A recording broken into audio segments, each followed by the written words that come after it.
Artinya dari 4 bayi yang lahir, 1 pasti kekurangan gizi. 1 itu 25%. Dari 4 bayi yang lahir, 1 pasti otaknya akan menyusut, tidak berkembang. Yang terjadi, ibu-ibu rahimnya senyum karena akan ada bayi baru, iya. Tapi dari 4 ibu, 1 bayi pasti kekurangan gizi. Anak yang kekurangan gizi, otaknya tidak akan mampu berkembang dan akan mengalami defisit 25%. Otaknya nggak bisa tumbuh. Jadi pemerintah tidak menghasilkan kemakmuran sehingga hak ibu-ibu untuk merawat rahimnya tidak diberikan oleh negara. Padahal negara mengambil kekayaan dari tanah ibu-ibu, mak-mak. Itu dasarnya kenapa saya kasih kritik. Jadi presiden gagal memelihara fakir miskin. Anda baca statistiknya, kemiskinan di Indonesia itu 120 juta orang itu akan rentan jadi miskin. Paruh dari bangsa ini miskin. Harga pangan naik 1%, nambah dia 125 juta orang. Untung Indonesia masih ada sistem kekeluargaan, sehingga tetangga yang miskin masih bisa kita rawat, makan di rumah sebentar. Ponakan yang gak punya uang sekolah, pamannya kasih. Bayangkan kalau hitungan ini ada di negara-negara barat, itu artinya terjadi keresahan sosial. Jadi kita bersyukur bahwa ada gotong royong. Tapi gotong royong itu bukan akibat kerjaan pemerintah, tapi hati nurani masyarakat kita yang tumbuh, hati nurani Pak Najamudin yang tumbuh. Kan itu dasarnya. Jadi kita kasih kritik karena pemerintah secara kebijakan tidak memelihara fakir miskin. Artinya kesejahteraan tidak tiba, daya beli kita tidak mampu untuk memastikan bahwa 6 bulan lagi kita bisa berharap ada tabungan kecil untuk naik haji, ada tabungan kecil untuk menyalurkan anak-anak, ada tabungan kecil untuk membawa anak-anak berlibur ke Bali. Gak mungkin kita bikin perencanaan itu, karena sehari-hari kita nggak tahu nasib kita apa. Zaman Pak Harto, harga cabai merah, cabai keriting, bawang putih, kebutuhan pokok diucapkan oleh Pak Harmoko waktu itu setiap minggu. Dan benar, harganya nggak naik setiap minggu. Harga cabai rawit, harga bawang merah segala macam begini-begini di pasar sana segini, di pasar. Jadi rakyat bisa bikin perencanaan, pasti harganya segitu. Sekarang mana ada pejabat yang berani mengatakan harga cabai 1 bulan ke depan segini? Takut. Harga beras segini, harga telur begini. Jadi nggak ada sinyal dari negara bahwa rakyat itu bisa bikin perencanaan. Tiba-tiba harga cabai naik, tiba-tiba harga minyak goreng naik, tidak dikendalikan. Jadi keluarga susah membuat perencanaan, apalagi menabung. Jadi itu keadaan yang mau kita katakan bahwa pemerintah, Presiden Jokowi gagal atau lalai bahkan menjalankan perintah konstitusi, yaitu rawat fakir miskin, sejahterakan rakyat. Itu perintah yang gagal dia lakukan pertama. Apa perintah kedua? Cerdaskan kehidupan bangsa. Anak SD diajarin begitu, bahwa pemerintah ditugaskan mencerdaskan kehidupan bangsa. Yang ketiga adalah ikut serta di dalam mewujudkan perdamaian dunia. Kita semua hafal itu dari zaman kecil. Kita cuma bahas 2 itu. Kalau yang ketiga, Jokowi memang nggak pernah bisa. Karena setiap kali datang ke luar negeri, dia diolok-olok oleh orang luar negeri karena nggak bisa berbahasa Inggris atau nggak perlu bahasa Inggris. Gagal untuk mengucapkan pikirannya, bahkan nyontek pun salah baca. Jadi itu kritik kita. Supaya ada perubahan, ternyata tidak berubah juga. Tadi saya bahas yang kedua sekarang itu. Perintah cerdaskan kehidupan bangsa. Tadi saya terangkan, stunting itu artinya menurunkan kecerdasan bangsa. Di dalam statistik Asia, Indonesia sekarang. Tapi nanti Jokowi bilang kabinet saya profesor semua. Oh iya, bahkan berarti kesenjangan makin tinggi. Di bawah normal. Jawa Tengah yang dipimpin oleh Ganjar. Apa ukurannya? Ukurannya adalah mencerdaskan kehidupan bangsa ke Anda. Merawat fakir miskin ke Anda. Nah, tidak. Faktanya bilang Jawa Tengah adalah provinsi termiskin di Jawa. Jadi Ganjar gagal. 45.000 anak setiap tahun gagal masuk SMA, artinya kecerdasan turun. Kan itu dasarnya. Pak Rocky jangan bohong, saya kasih statistiknya.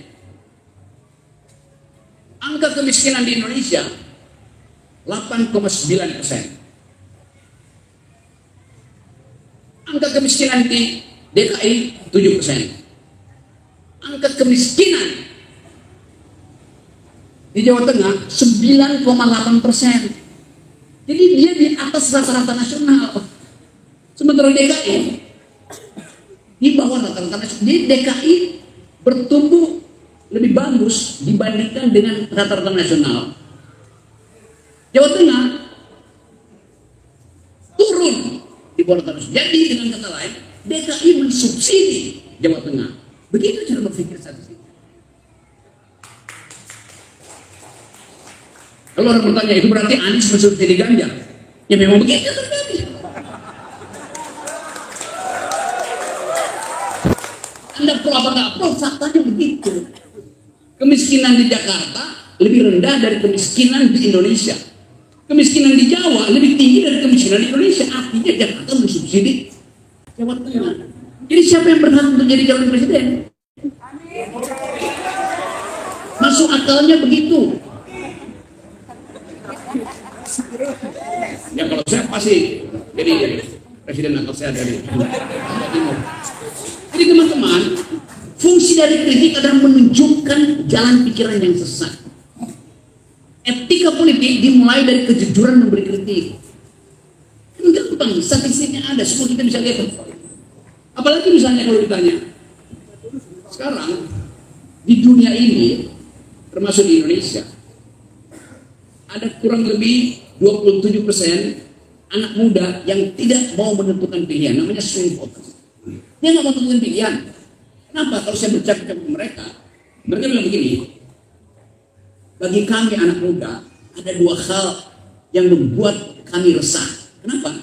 Karena tidak ada harapan masa depan tentang soal lingkungan yang biasa disebut environmental ethics. Anak muda sedunia itu peduli sekarang pada lingkungan. Yang kedua, anak muda sedunia dan di Indonesia tahu bahwa ada potensi terjadi perang dunia ketiga karena ketegangan di Cina Selatan, ketegangan di Indo-Pasifik, ketegangan di Ukraina. Lalu mereka menunggu mana calon presiden yang memberi kita kepastian bahwa tidak akan ada bencana ekologis, tidak akan ada bencana perang. Mereka belum dengar. Itu mereka menunggu, gak mau kasih suara. Inilah swing voters yang jumlahnya 60% dari pemilih Indonesia. Jadi Anda lihat bahwa keadaan kita tidak ditentukan oleh cawe-cawenya Jokowi, koalisi sana, koalisi ini, enggak, idenya apa ke depan. Jadi kita bicara tentang makro hari ini, dan kita bisa pakai soal makro itu untuk menilai pemimpin-pemimpin yang tingkatnya mikro, tingkatnya lokal. Gubernur kita nilai, bupati kita nilai, DPRD kita nilai. Hanya dengan maksud supaya ada perjanjian jujur di antara rakyat dan pemimpin. Yang terjadi adalah anggota DPR, ketua DPR nggak mau dikritik, ketua partai nggak mau dikritik, menteri nggak mau dikritik, presiden nggak mau dikritik. Padahal mereka tadinya adalah peminta suara rakyat. Anggota DPR, anggota kabinet, presiden, dulu waktu mereka kampanye minta mengemis suara rakyat. Itu pengemis suara. Sekarang mereka menjadi bos. Bagaimana mungkin Anda dulu mengemis kok? Pak Rocky, Pak Najam, pilih kami ya. Oke. Begitu nyampe, Najamnya di PAW. Dia dipilih oleh rakyat, di PAW oleh ketua partai. Gimana akalnya? Dia bisa PAW itu adalah rakyat karena dia dipilih langsung. Ini sisi pemilihan langsung. Ini dia juga presiden.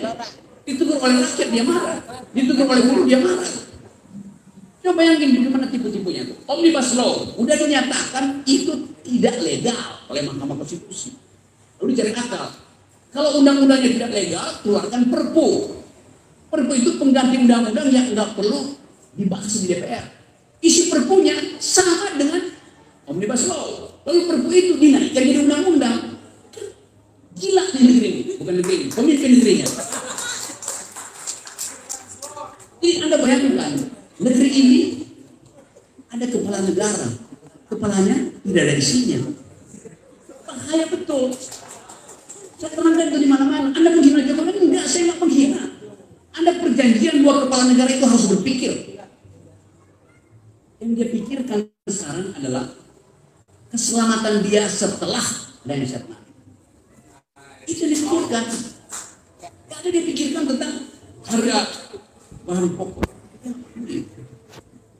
Karena itu kita lihat sebetulnya bagaimana Pak Jokowi sebagai kepala negara, sebagai presiden cemas dengan masa depannya. Karena itu dia tahan. Sehingga sangat mungkin pemilu nggak akan berlangsung sebelum Gibran diizinkan oleh Mahkamah Konstitusi jadi wakil presiden. Yang sekarang lagi produksi Mahkamah Konstitusi. Karena itu otaknya busuk. Serius saya bilang itu. Karena presiden yang akan datang itu dipilih oleh rakyat, bukan ditentukan oleh presiden sekarang. Misalnya gitu. Jadi saudara-saudara, misalnya kita mau pemilu, kata presiden tunggu kepastian saya tentang siapa yang saya inginkan jadi presiden, siapa yang saya inginkan jadi wakil presiden. Jadi kita tunggu disodorkan pilihan oleh Jokowi. Padahal kita yang mesti milih. Itu namanya kita milih kucing dalam karung. Dan karungnya bolong, kita tahu isi kucingnya. Itu yang saya sebut sebagai ketidakjujuran. Itu yang membuat etika politik itu mental. Semental-mentalnya revolusi mental. Gak ada kesempatan bagi kita untuk evaluasi itu. Itu yang menyebabkan saya kagum, saya diundang di sini bertemu dengan teman-teman. Yang saya anggap kalian adalah sahabat berpikir saya. Dan saya percaya bahwa di daerah lain ada komunitas seperti ini yang menunggu momentum, yang berupaya untuk menerbitkan kembali harapan. Jadi kita hanya bisa saling memberi motivasi sambil kita menunggu agenda politik. Ajaibnya kita menunggu agenda politik yang akan ditentukan oleh Pak Jokowi. Yang masuk akal. Di dalam segala macam argumentasi kita masuk. Oleh karena itu, kita balik pada prinsip, siapa yang layak jadi leader? Layak jadi pemimpin. Apakah dia yang elektabilitasnya tinggi? Karena itu, apa itu elektabilitas? Hasil survei lembaga survei. Siapa itu lembaga survei? Kita nggak tahu. Kenapa tiba-tiba hak kita dituntut oleh lembaga survei? Kalau kita bilang di kumpulan ini yang bisa menjadi presiden, yang mampu untuk memimpin negara adalah seorang ulama yang setiap hari memperhatikan kehidupan rakyat dari Lombok Timur.